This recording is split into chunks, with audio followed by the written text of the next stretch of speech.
What if the only way to see your family's true heart was to pretend you were dying? A billionaire father. 3 children waiting for his fortune. 1 rejected daughter-in-law showing him what love really means. This is the story of Chief Marcus, the man who faked his own death to reveal the shocking truth about his family. What he discovered in that hospital room will leave you speechless. The rain hammered against the windows of St. Nicholas Private Hospital in Victoria Island as Chief Marcus lay motionless on the hospital bed, his breathing shallow and labored. The machines beeped steadily, monitoring what everyone believed were his final days. At 72, the billionaire property developer had built an empire spanning from Ikoyi to Abuja. But now, surrounded by sterile white walls and the smell of antiseptic, none of that seemed to matter. The doctors say he has 2 weeks at most, Samuel whispered to his sister outside the ICU. His designer suit, imported from Milan, seemed out of place in the hospital corridor. We need to discuss the properties before it's too late. Grace adjusted her Hermes bag and nodded.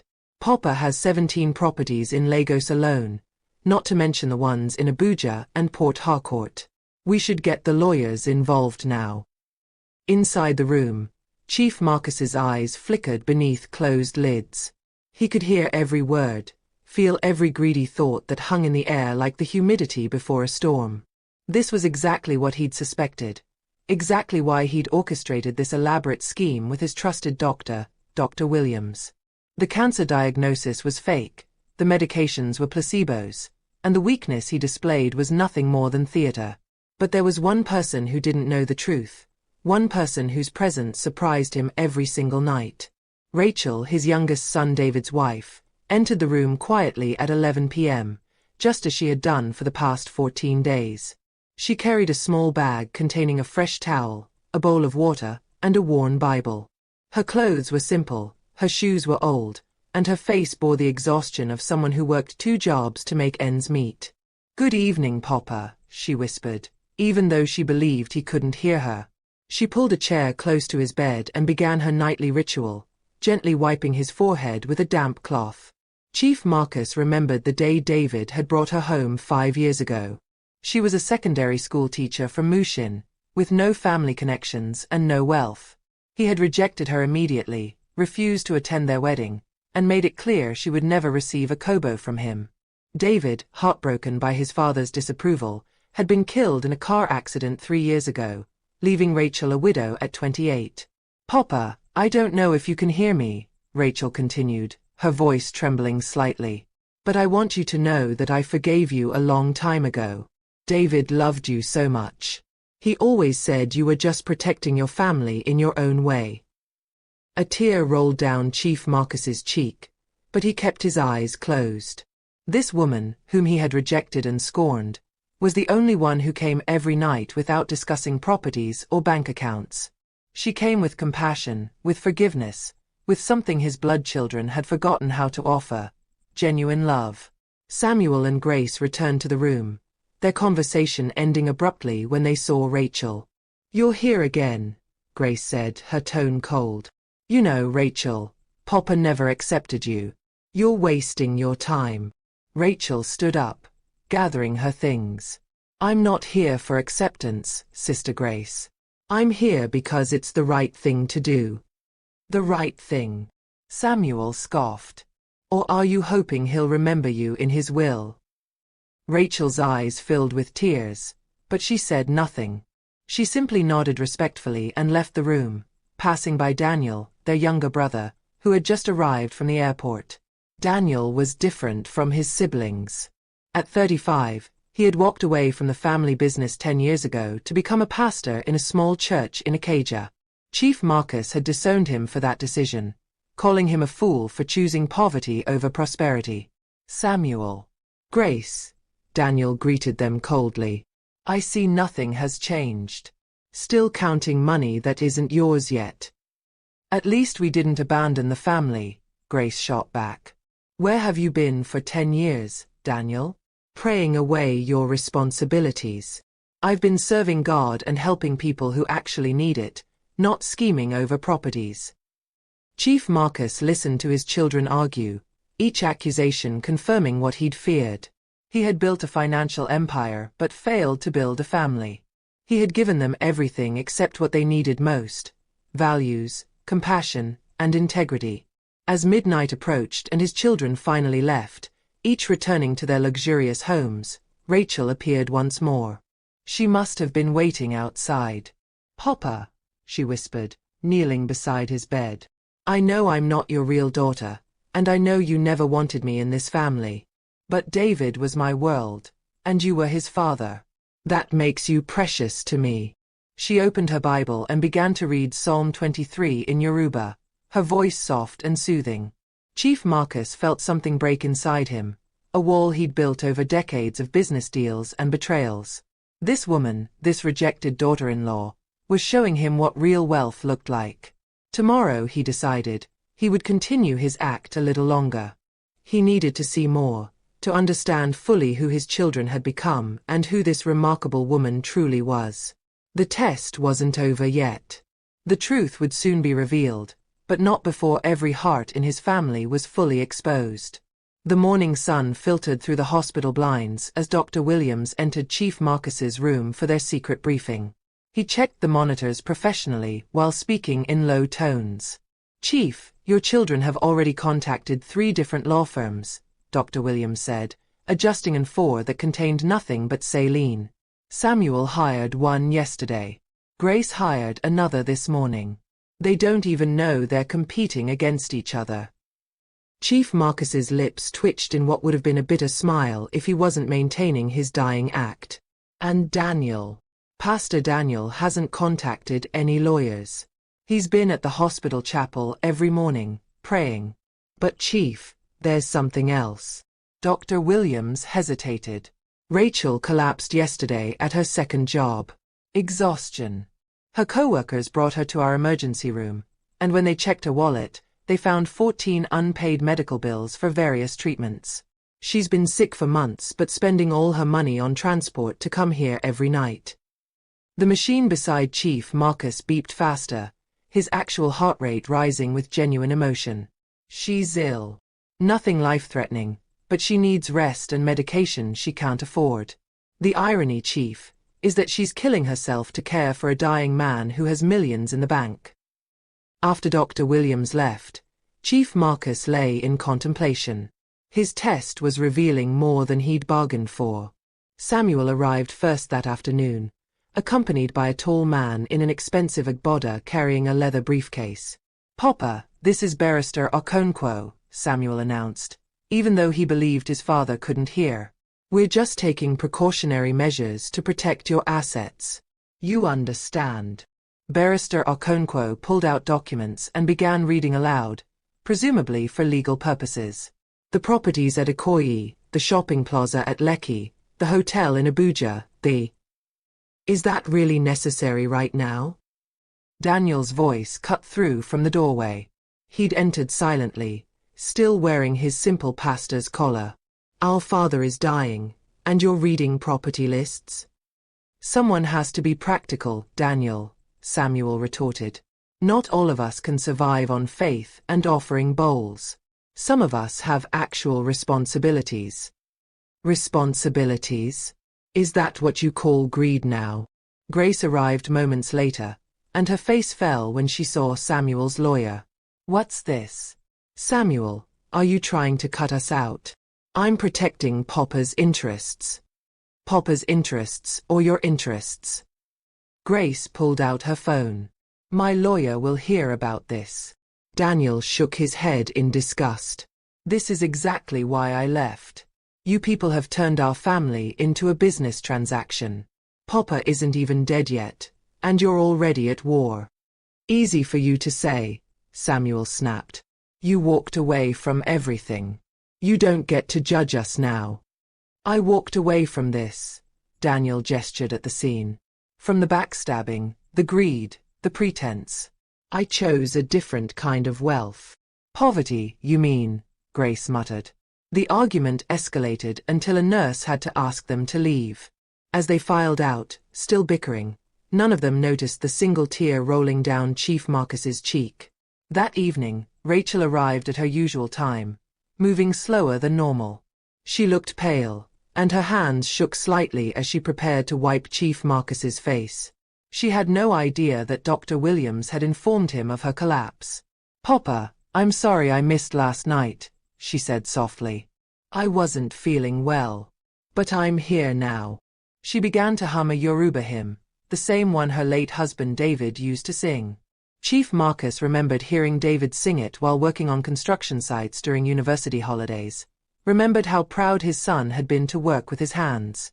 "You know, Papa," Rachel continued, "everyone says I'm foolish for coming here every night. They say you never liked me, that I'm wasting my time. Maybe they're right. But David taught me that love isn't about what we get back. It's about what we give, even when it costs us everything." Her voice cracked. "I miss him so much, Papa. Every day, I miss him.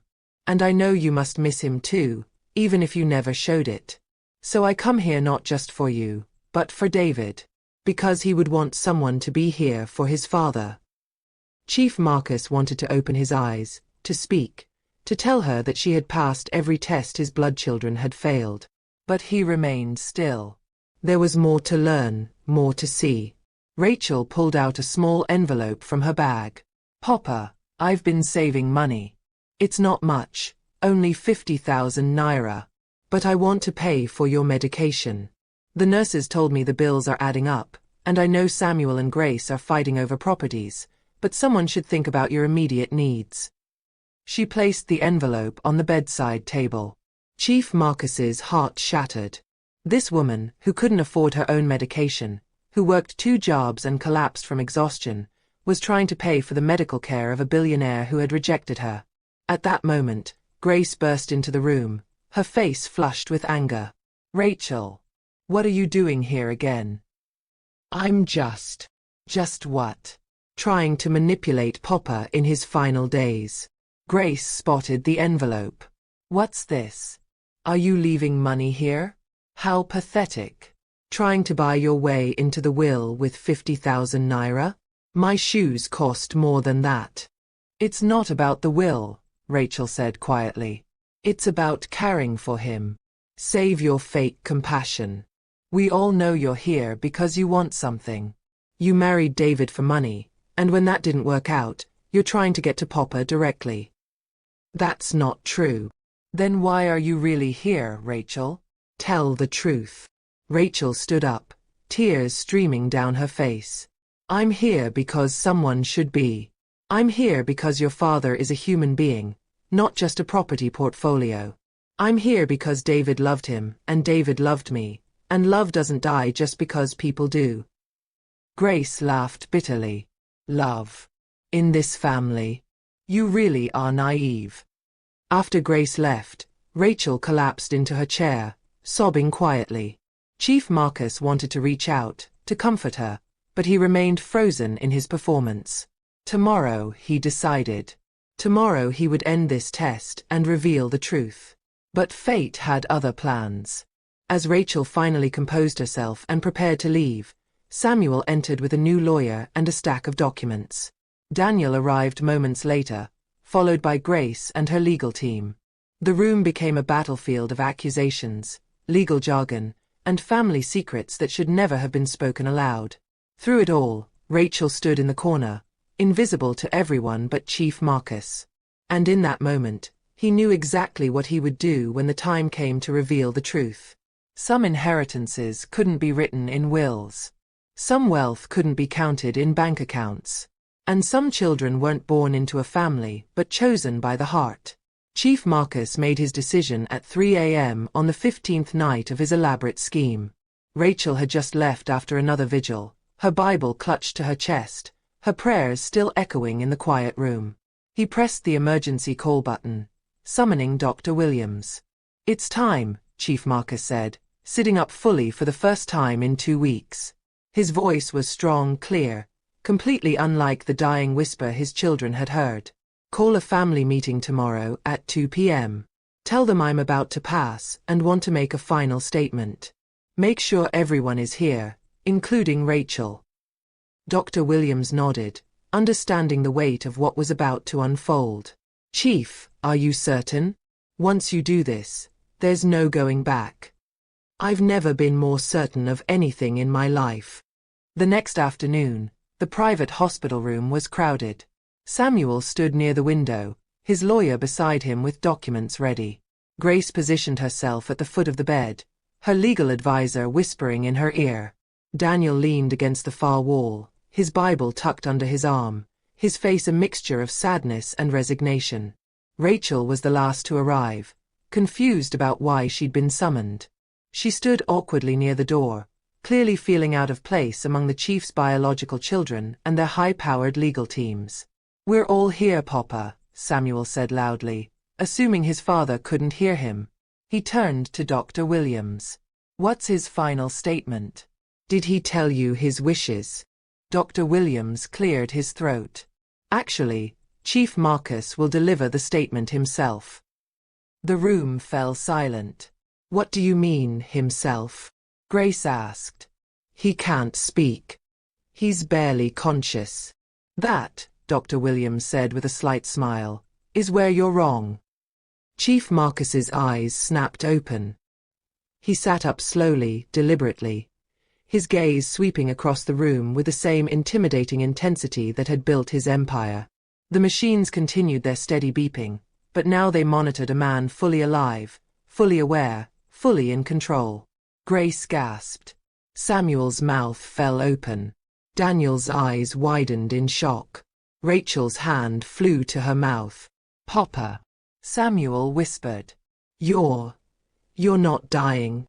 "No," Chief Marcus said, his voice resonating with strength. "I'm not dying, Samuel. But for the past 2 weeks, I've been watching all of you, listening to every word, seeing your true faces. And let me tell you, I didn't like what I saw." "This was a test." Grace's voice rose in pitch. "You pretended to be dying to test us?" "Yes. And most of you failed spectacularly." Samuel's face flushed red. "Papa, you have to understand, we were just being practical." "Practical?" Chief Marcus's voice thundered. "You hired lawyers before my body was cold. You argued over properties while standing beside what you thought was my deathbed. You treated my life like a business deal waiting to close." "But Papa," Grace started. "Silence." The old man's command cut through the room. "I spent my entire life building wealth for this family. I worked day and night, made sacrifices, created an empire. And what did I create? Vultures. Sharks. Children who saw me only as a bank account with a pulse." Daniel stepped forward. "Papa, I didn't." "You, Daniel." Chief Marcus turned to his youngest son, his voice softening slightly. "You walked away from me 10 years ago. You chose your faith over my money. I called you a fool. I disowned you. But in these 2 weeks, you were the only one of my blood children who prayed for me instead of plotting against your siblings. You failed me as a son once, but you never stopped being a man of integrity." Daniel's eyes filled with tears. "Papa, I never stopped loving you. I know that now." Chief Marcus's voice cracked. "I know that now, and I'm sorry I couldn't see it before." He turned his attention to Rachel, who stood frozen by the door, tears streaming down her face. "Come here, Rachel." She shook her head. "Papa, I should go. This is a family matter." "Come here," he repeated, his voice gentle but firm. Rachel walked slowly toward the bed, her entire body trembling. Chief Marcus reached out and took her hand, his grip strong and warm. "5 years ago, my son David brought you home," he said, his voice breaking. "You had no money, no connections, no family name. You were just a simple teacher from Mushin. I rejected you. I told David he was throwing his life away. I refused to bless your marriage. I was so wrong, Rachel. So terribly wrong." "Papa, let me finish. For 2 weeks, you came here every night. You wiped my face. You read to me. You prayed for me. You sacrificed your health, your money, your time, for a man who had treated you with nothing but contempt. You even tried to pay my medical bills when you have your own unpaid treatments." Rachel sobbed openly now. I just wanted to honor David's memory. He loved you so much. You didn't just honor his memory. You showed me what real love looks like. You showed me what real wealth is. My own children counted my properties while you counted my heartbeats. They measured my worth in real estate while you measured my worth as a human being. Samuel interjected desperately. Papa, we can change. We can do better. Give us another chance. Chief Marcus turned to him with sad eyes. Samuel, you hired a lawyer before calling to ask how I was feeling. Grace, you fought with your brother over hotels and plazas while I lay here supposedly dying. How do I trust that either of you loves me for who I am, not what I have? That's not fair. Grace protested. We were trying to protect your legacy. My legacy? Chief Marcus laughed bitterly. My legacy isn't properties and bank accounts. My legacy should have been children who knew how to love, how to sacrifice, how to put others before themselves. I failed to teach you that. I was so busy building financial wealth that I neglected to build character.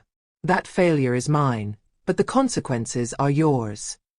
The room fell into stunned silence. Outside, Lagos traffic hummed in the distance. Inside, a family confronted truths that couldn't be hidden behind designer clothes or legal documents. So what happens now? Samuel asked quietly. Chief Marcus released Rachel's hand and straightened in his bed.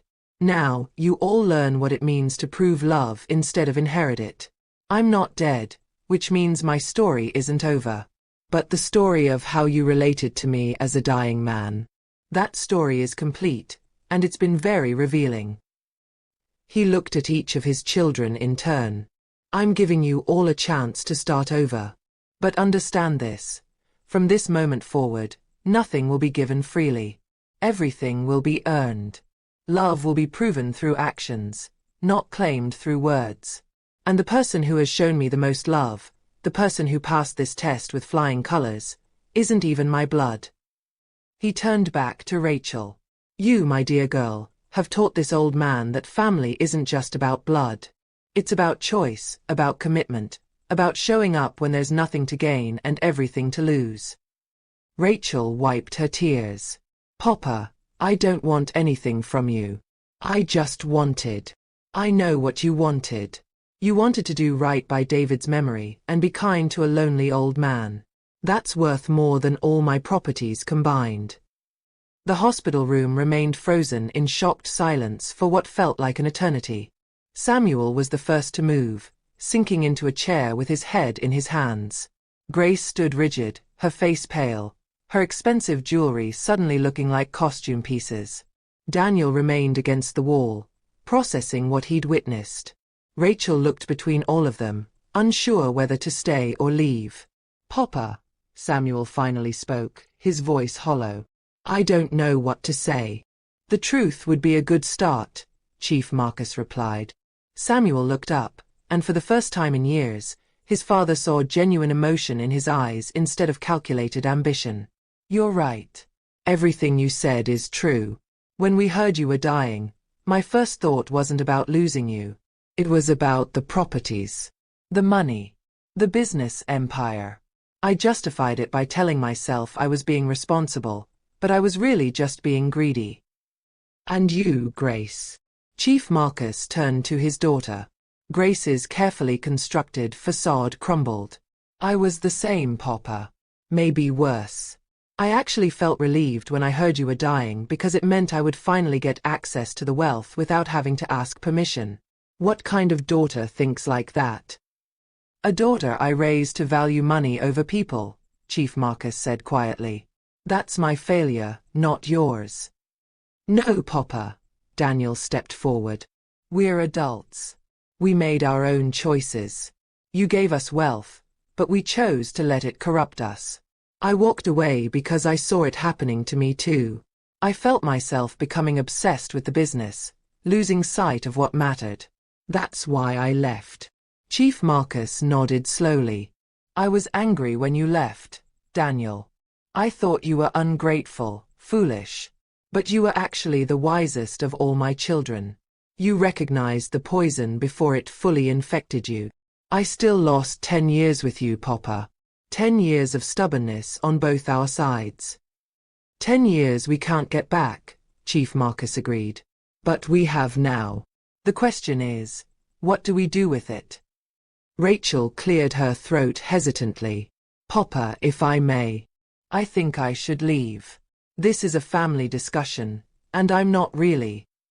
You are family, Chief Marcus interrupted firmly. More family than you know. Please stay. Samuel stood up and walked toward Rachel. She tensed, expecting another confrontation, but instead, Samuel did something that shocked everyone. He knelt before her. Rachel, I owe you an apology, he said, his voice thick with emotion. I've treated you terribly since David died. I accused you of being here for money when you were the only one here for love. I'm sorry. I'm so deeply sorry. Rachel's hands trembled. Samuel, please stand up. You don't have to. Yes, I do. I have to acknowledge what I've done, what I've become. He stood up, facing her directly. My little brother David was a better man than I ever was. He knew what mattered. And he chose you because you shared his values.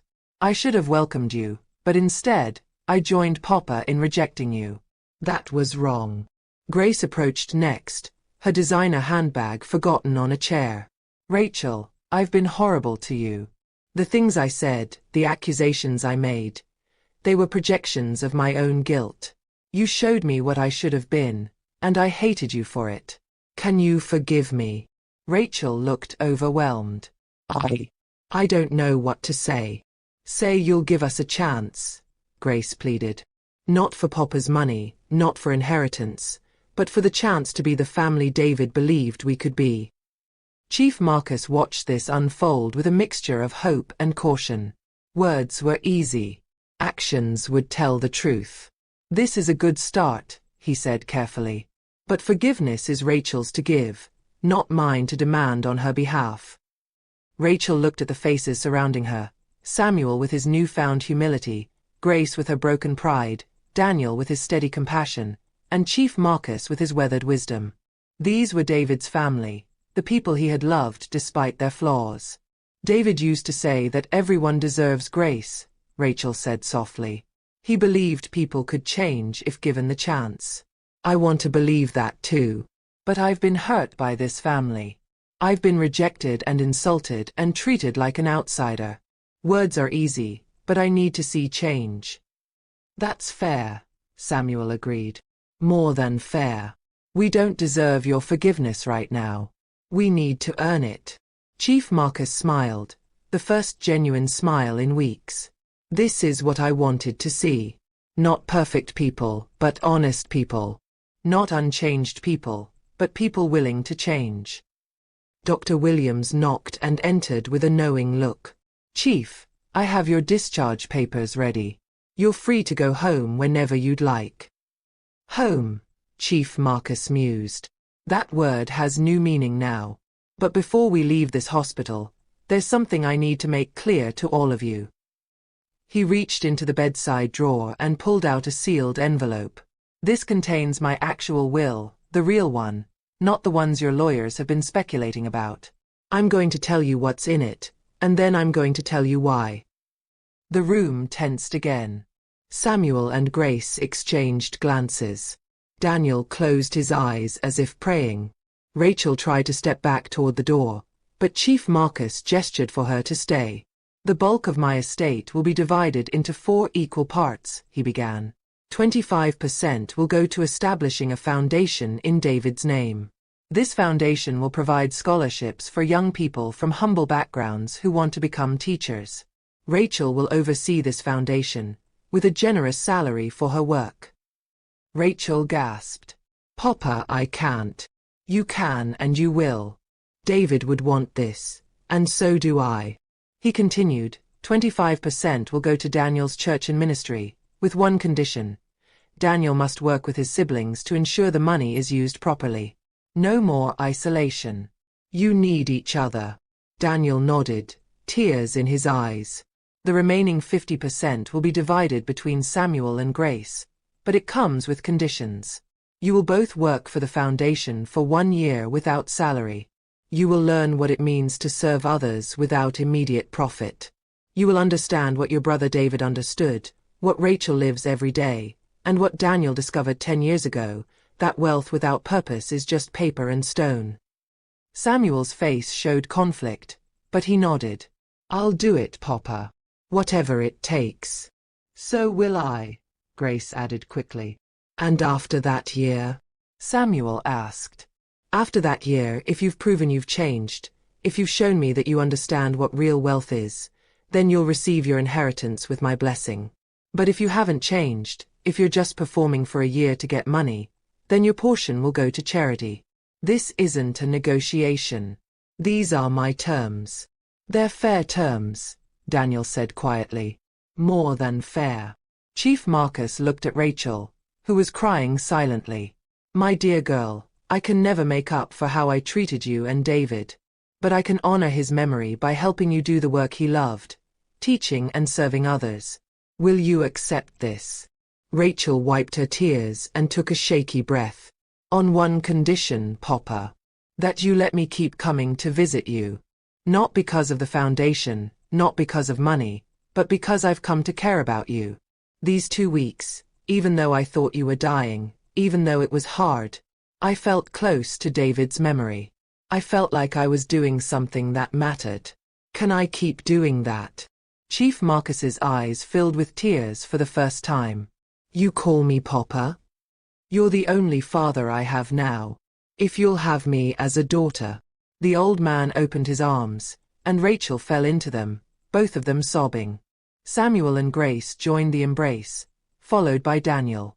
For the first time in years, the family of Chief Marcus stood united, not by greed or obligation, but by the painful, beautiful process of genuine reconciliation. The David Marcus Memorial Foundation opened in Yoba. Bright yellow walls. Photos of scholarship students. Rachel at her desk every morning at 7 a.m. Day 1, Samuel showed up in a designer suit. Rachel sent him home. Dress like you respect teachers, not like you're closing deals.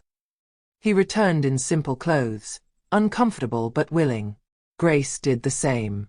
Your assignment, Rachel announced. Visit 5 public schools. Listen to teachers. Don't offer money. Just listen. They returned exhausted. Samuel had seen 50 students crammed in one classroom in Ajagunal. Grace met a teacher in Oshodi who bought chalk with her own salary.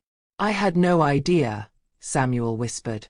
You were too busy counting money, Rachel replied gently. Months passed. They interviewed applicants, organized workshops, sat with grateful parents. Chief Marcus watched his children transform. Samuel staying late to fix desks. Grace securing textbook donations. People who took becoming people who gave. 6 months in, Grace found herself crying over a 15-year-old math genius named Joy whose parents couldn't afford her education. One scholarship isn't enough, Grace sobbed to Rachel. There are thousands like her. We can't save everyone, Rachel said. But we save some. And they save others. That's how David thought. By month 9, Samuel sold his Banana Island apartment and moved to Suralere. 10 full scholarships from the profit. Grace sold her designer bags, donated everything to the foundation's emergency fund. The year ended with a family meeting at the foundation office. Chief Marcus placed the sealed envelope on the table. Your year is complete. Have you changed? Samuel and Grace exchanged glances. Wrong question, Papa, Samuel said. The right question is, have we become better people? Only our actions can answer that. We don't want the inheritance right now, Grace added. We want to continue this work. The inheritance can wait. The foundation can't. Chief Marcus smiled slowly. And if I insist you take it now? We'll donate half back and use the rest to expand to other states, Grace said firmly. Either way, we're not going back to who we were. Daniel laughed joyfully. Look at what Grace can do. Chief Marcus embraced them both. You've passed the real test. Could you learn to love the work more than the reward? You have. He tore the will in half. Hopper. Grace gasped. I'm making a new will. One that reflects who you've become. He turned to Rachel. You taught this old man that family is a choice we make every day. You chose love when I gave you rejection. They spent the hour planning the future. Samuel would manage real estate with a focus on affordable housing. Grace would handle investments in socially responsible companies. Daniel would balance his ministry and the foundation. Rachel would remain the heart of it all. 5 years later, the foundation operated in 12 states, helping over 5,000 students. Samuel married a teacher from the program. Grace mentored young businesswomen. Daniel's church grew but stayed personal. Rachel became mama teacher across Lagos, giving dreams back to the hopeless. When Chief Marcus passed at 81, surrounded by family and scholarship recipients, his final words were, "Thank you for teaching an old man it's never too late to become who we should have been." At his funeral, Samuel, Grace, and Daniel announced their entire inheritance would create endowments to sustain the foundation forever. Our father gave us wealth, Samuel told thousands. But David and Rachel taught us what to do with it. The greatest inheritance isn't money. It's the legacy of love we leave behind. 6 months later, Rachel found David's letter in an old book, written 3 days before his death. My dearest Rachel, if you're reading this, something has happened to me. Loving you was my best decision. My family may not see your value now, but they will. Be patient. Show them what love means. We don't choose our blood family, but we choose what kind of family we become. I love you forever. David. Rachel looked at the photos on the walls, the students, the work continuing David's dream.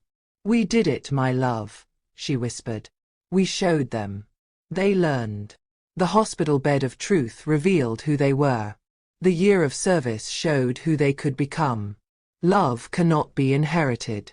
It must be proven. It must be chosen. It must be lived every single day. And that made all the difference. Wow, what a journey. If this story moved you, if it changed how you see family and love, smash that like button and subscribe to Folktales by Inayah. Comment below. What lesson hit you hardest? Share this video with someone who needs to hear this message. Turn on notifications for more powerful stories that touch the heart. Thank you for watching.